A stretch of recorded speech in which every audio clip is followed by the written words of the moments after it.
Now at this hour, we start with Japan. A coalition deal between Japan's Liberal Democratic Party and the right-wing opposition, Japan Innovation Party, known as Ishin, have put Sanae Takaichi on the brink of becoming Japan's first female prime minister. With both parties combining for 231 seats in the lower house of parliament, Takaichi is expected to win Tuesday's vote. The coalition paves the way for Takaichi to form a new government pending final approval. In exchange for support, Ishin has secured pledges from Takaichi to advance a small government agenda, including cuts to lawmakers and suspending the consumption tax on food. This deal follows the collapse of the LDP's 26-year coalition with Komeito, after Takaichi was named the party's leader. Let's listen in to what Sanae Takaichi has said.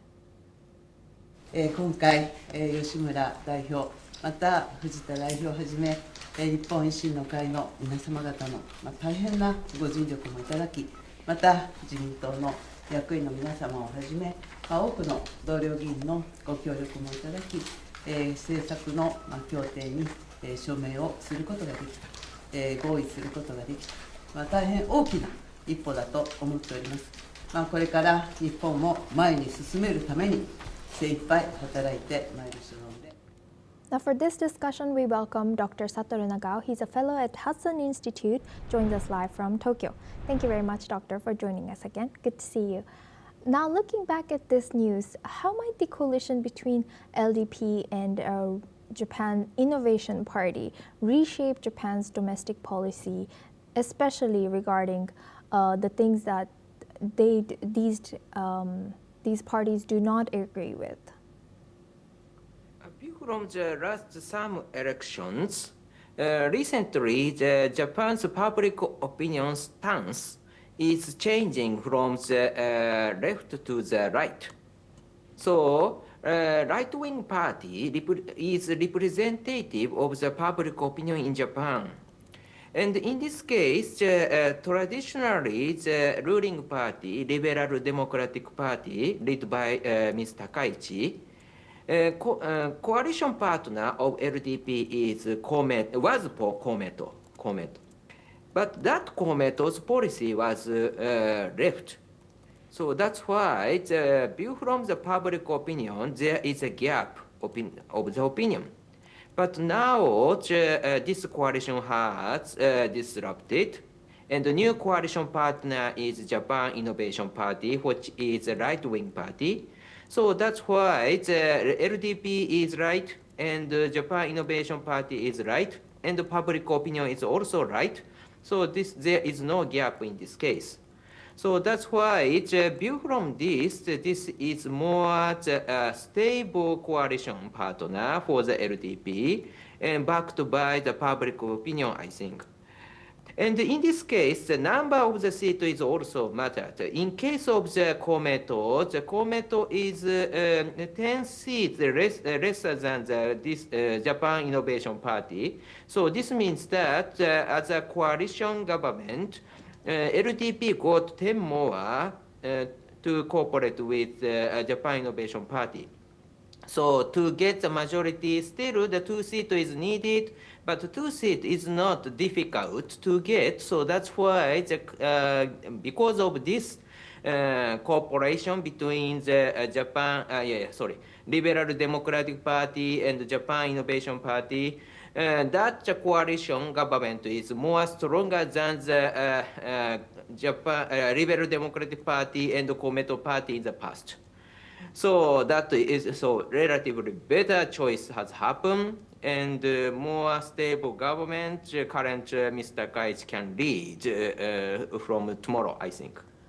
Right, and building on that, LDP and Komeito ending their 26-year coalition, that's very long. And how will this shift indicate, does this shift indicate this Japan's ideological alignment changing or Japanese politics changing? Also, how will Komeito survive to stay relevant in Japan going forward? A difference of the Prime Minister Ishiba and the Prime Minister, she hasn't made, been, but Mr. Takaichi and Mr. Ishiba's difference is Ms. Takaichi is the successor of Prime Minister Shinzo Abe. There is a high possibility that she will continue the policy of the PM Abe.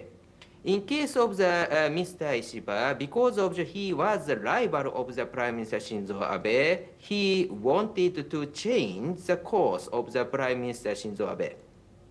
So now Mr. Takaichi will sworn in, and in the past, Prime Minister Shinzo Abe appointed her as a successor of him, and most of the people surround her is the former Abe supporters. So that's why there's a high possibility that Prime Minister Abe will back. Something like that could happen. But in this case, of course, Prime Minister Shinzo Abe was creative, and every time he won the elections, so he was a very strong leader. So compared with him, can Takaichi to become similar or the powerful prime minister? That will be the matter of concern. It relies on her capability and her skill. That's so interesting. Thank you very much, Dr. Satoru Nagao, for joining us and sharing that insight throughout this topic. Now we move on to our next news. The Prime Minister of Cambodia, Hun Manet, has stated that Cambodia and Thailand are set to sign a peace agreement at the ASEAN summit from October 26th to 28th in the presence of the United States to end the border conflict and restore bilateral relations. While addressing the press at the Techno International Airport, Cambodian Prime Minister has stated that the peace agreement would be signed in Malaysia. Earlier on Sunday, Cambodian Army Regions 4 and 5 have informed Thailand's 1st and 2nd Army areas about the upcoming Cambodia-Thailand Regional Border Committee, but it was postponed. Prime Minister Hun Manet himself reiterated that Cambodia would not be ceding territory to Thailand with the signing of the deal. He pointed out that no deal would be signed that results in the loss of territory. However, he thanked U.S. President Donald Trump for his assistance in the talks with Thailand to resolve the impeding issues. Let's now listen in to what the Cambodian Prime Minister has said.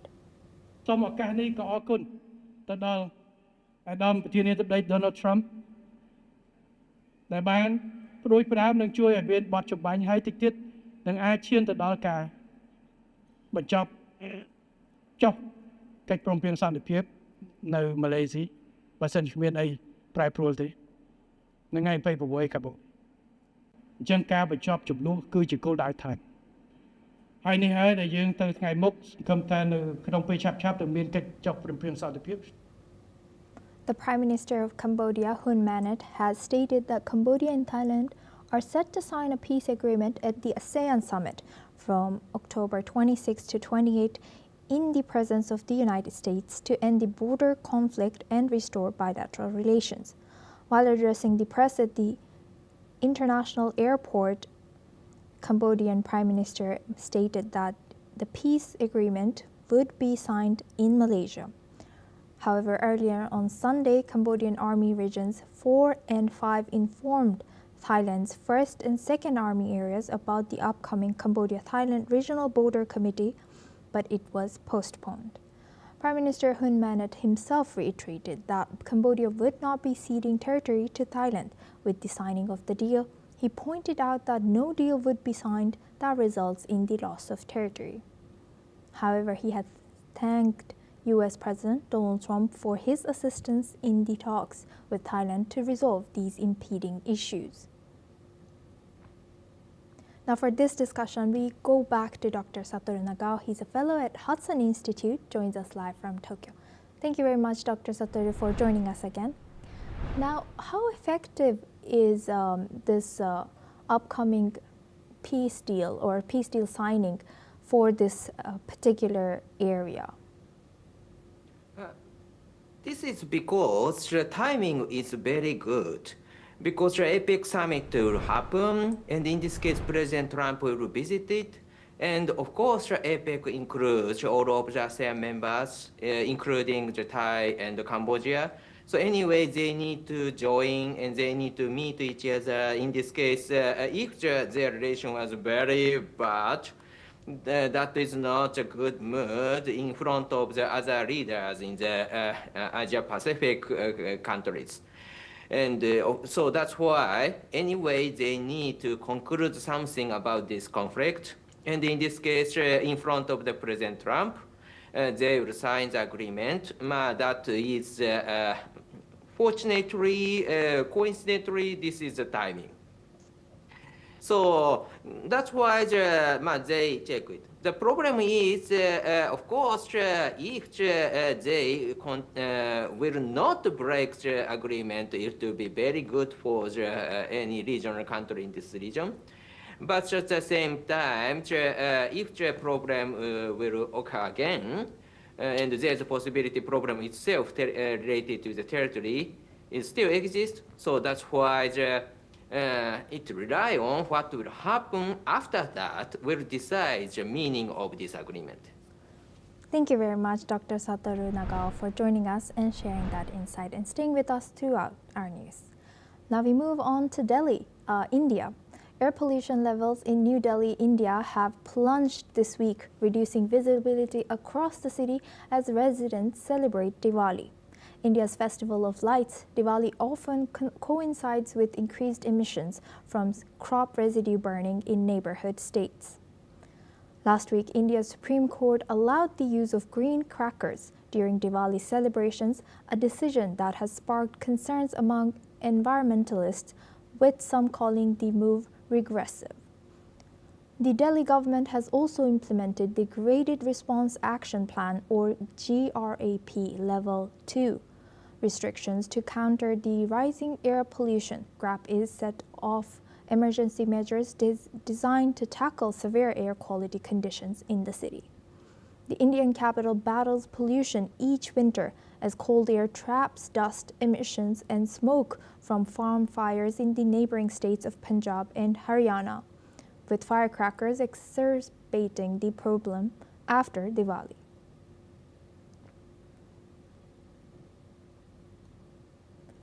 Air pollution levels in New Delhi, India have plunged this week, reducing visibility across the city as residents celebrate Diwali.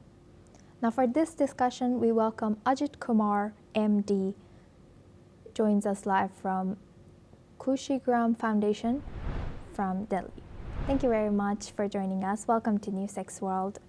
Now looking at this, it's like almost every year this discussion has to come to the news. So how should governments balance cultural traditions like Diwali celebrations with the urgent need to address public health risks and the polluted air? I have been advocating and trying to push the government to have for this to manage this and maintain the AQI levels. So every year in winters, in this season, say November, December month of the English calendar or the Gregorian calendar that we call, the AQI always becomes bad to worse and worst. So why don't we have these measures, the GRAP measures that we are starting, say, 2 months or 1 month back as an emergency relief? Why don't we have across the year? We can have at least GRAP 1 across the year. Then people will know how to manage their lifestyle, how to maintain their lifestyles in a sustainable way.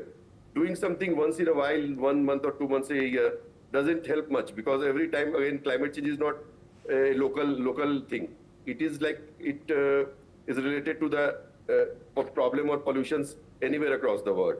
So to maintain that, we should have GRAP 1 almost across the year. That is what I advocate strongly. And what do you think, what are the political as well as regulatory challenges that are preventing stronger enforcement of, like you've said, GRAP, and in also not only in Delhi, but also in neighboring states? Yes. See, basically, the problem is that every government, every system, every rural wants to have a flexible approach. Flexible approach in the sense that people should be, people should like that approach. So life for people should be easy. Life is definitely easy, but people are not realizing as much, as well as the governments, that the situation is getting worse every time, every month, every year. So we have to understand that people are not able to relate. In fact, people are not made to relate that the problem of health that they're having, the problems of more deaths that are happening, and sickness that is happening in these months especially is due to this problem. And if they take little bit of restraint and care, their lives would be better. And governments have to make people understand, as well as social and civil society organizations have to make the people understand this. And Ajit, as you rightly mentioned that people, including me, we do not understand how serious these polluted air can have on long term even as well as short term. You know, I wake up with a sore throat these days. So how serious is it? Can you tell us the side effects? Can you tell us the long term effects? I'll just tell you with an example. Yes. I have many people around in our neighborhood who have like good paying capacity. They can have non-chemical food. They can have good water, but they have plastic water. They don't carry bottles. They go in cars, but they don't carry water bottles. So all these are very small measures, but these measures have a larger impact, and adding all the small together becomes a large initiative and has a large impact. So these are small steps. We spend only say 5%, 7% on food, on our habitat. How much we spend? Maybe 5-10%. But what amount we spend in luxuries like drinking, partying, and other things. So we have to see that, and having changing cars every 2 years, 3 years. So we have to see what kind of lives we want to maintain and live. Do we want to have a healthy and happy life, or do we want to have a luxurious life but ending in a lot of trauma and diseases and problems?